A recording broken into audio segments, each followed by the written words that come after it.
Hello friends, എല്ലാവർക്കും സ്വാഗതം പുതിയ വീഡിയോയിലേക്ക്. ഇന്ന് ഞാൻ വന്നിട്ടുള്ളത് നോമ്പ് തുറയ്ക്കൊക്കെ വളരെ ഈസി ആയിട്ട് ഉണ്ടാക്കാൻ പറ്റുന്ന നല്ലൊരു വെറൈറ്റി പലഹാരമായിട്ടാണ്. ലെയറോട് കൂടിയിട്ടുള്ള നല്ല സോഫ്റ്റ് ആയിട്ടുള്ള ചട്ടിപ്പത്തിരിയാണ് ഇന്നിവിടെ ഉണ്ടാക്കാൻ പോകുന്നത്. വീഡിയോ കണ്ടിട്ട് ഇഷ്ടപ്പെടുവാണെങ്കിൽ ലൈക്ക് ചെയ്യുക, ഷെയർ ചെയ്യുക, കമൻറ്റ് ചെയ്യുക, ചാനൽ സബ്സ്ക്രൈബ് ചെയ്യാനും മറക്കരുത്. പിന്നെ ഫേസ്ബുക്കിലൂടെയാണ് വീഡിയോ കാണുന്നതെങ്കിൽ പേജ് ഫോളോ കൂടി ചെയ്യണേ. അപ്പോൾ നമുക്ക് നേരെ വീഡിയോയിലോട്ട് പോവാം. ഞാനിവിടെ ഒരു പാൻ അടുപ്പത്ത് വെച്ചിട്ടുണ്ട്. ഇതിലോട്ട് 2 ടേബിൾ സ്പൂൺ ഓയിൽ ഒഴിച്ചു കൊടുക്കാം. ഓയിൽ ചൂടായിട്ട് വരുമ്പോൾ 2 വലിയ ഉള്ളി അരിഞ്ഞതും ആവശ്യത്തിന് ഉപ്പും ചേർത്ത് കൊടുക്കാം. എന്നിട്ടൊന്ന് വഴറ്റിയെടുക്കാം. ഇപ്പോൾ ഇതാ ഉള്ളി അത്യാവശ്യം വഴന്ന് വന്നിട്ടുണ്ട്. ഇനി ഇതിലോട്ട് മസാലപ്പൊടികൾ ചേർക്കാം. 1 ടേബിൾ സ്പൂൺ മുളക് പൊടി, 1/2 ടീസ്പൂൺ മഞ്ഞൾപ്പൊടി, 1/2 ടീസ്പൂൺ മല്ലിപ്പൊടി, 1/2 ടീസ്പൂൺ കുരുമുളക് പൊടി, 1/4 ടീസ്പൂൺ ഗരം മസാല, ഇതെല്ലാം ചേർത്ത് കൊടുക്കാം. പിന്നെ 1 ടീസ്പൂൺ ഇഞ്ചി വെളുത്തുള്ളി പേസ്റ്റും 2 പച്ചമുളക് അരിഞ്ഞതും ചേർക്കാം.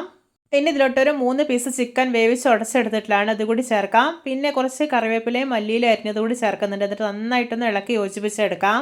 ഇപ്പോൾ ഇത് നമ്മുടെ മസാലക്കൂട്ട് ഇവിടെ പെർഫെക്റ്റ് ആയിട്ട് റെഡി ആയിട്ടുണ്ട്. ഇനി ഇതൊന്ന് മാറ്റി വയ്ക്കാം. ഇനി മിക്സിയിൽ ഒരു വലിയ ജാറിലോട്ട് 1 ഗ്ലാസ് മൈദ ഇട്ട് കൊടുക്കാം. പിന്നെ ഇതിലോട്ട് ഒരു മുട്ട പൊട്ടിച്ചൊഴിക്കാം. പിന്നെ ആവശ്യത്തിന് ഉപ്പ് ഇട്ട് കൊടുക്കാം. പിന്നെ ഇതിലോട്ട് 1 ഗ്ലാസ് പാൽ ഒഴിച്ചു കൊടുക്കുന്നുണ്ട്. പിന്നെ ഒരു 1 ടീസ്പൂൺ പഞ്ചസാര കൂടി ഇട്ട് കൊടുക്കാം. എന്നിട്ട് നല്ല സ്മൂത്ത് ആയിട്ടൊന്ന് അരച്ചെടുക്കാം. ഇപ്പോൾ ഇതാ നല്ല സ്മൂത്തായി തന്നെ അരച്ചെടുത്തിട്ടുണ്ട്. ഇനി ഇതൊരു ബൗളിലേക്ക് മാറ്റാം. ഇനി ഇതൊന്ന് മിക്സ് ചെയ്തെടുക്കാം. ശേഷം ഇതൊരു 10 മിനിറ്റ് ഒന്ന് മാറ്റി വയ്ക്കാം.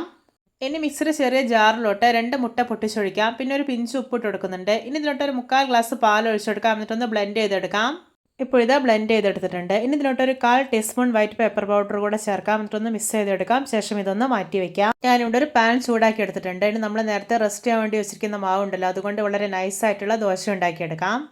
ഞാനിവിടെ ഒരു 6 ദോശ ഉണ്ടാക്കി എടുത്തിട്ടുണ്ട്. ഇനി ഇത് സെറ്റ് ചെയ്യാം. അതിനായിട്ട് ഞാനിവിടെ ഒരു കേക്ക് ടിന്നാണ് എടുത്തിട്ടുള്ളത്. ഇതിൽ നന്നായിട്ടൊന്ന് ഓയിൽ സ്പ്രെഡ് ചെയ്ത് എടുത്തിട്ടുള്ളതാണ്. ഇനി ഒരു ദോശ എടുത്തിട്ട് നമ്മൾ നേരത്തെ റെഡിയാക്കി വെച്ചിരിക്കുന്ന മുട്ട മിക്സ് ഉണ്ടല്ലോ, അതിലൊന്ന് കോട്ട് ചെയ്തെടുക്കാം. എന്നിട്ട് ഈ ഒരു കേക്ക് ടിന്നിലേക്ക് വെച്ച് കൊടുക്കാം. ഇനി ഇതിന്റെ മേലേക്ക് മസാലക്കൂട്ട് നിരത്തി കൊടുക്കാം. വീണ്ടും ദോശ എടുത്ത് മുട്ട മിക്സിൽ കോട്ട് ചെയ്തെടുക്കാം. എന്നിട്ട് ഇതിന്റെ മേലേക്ക് വെച്ച് കൊടുക്കാം.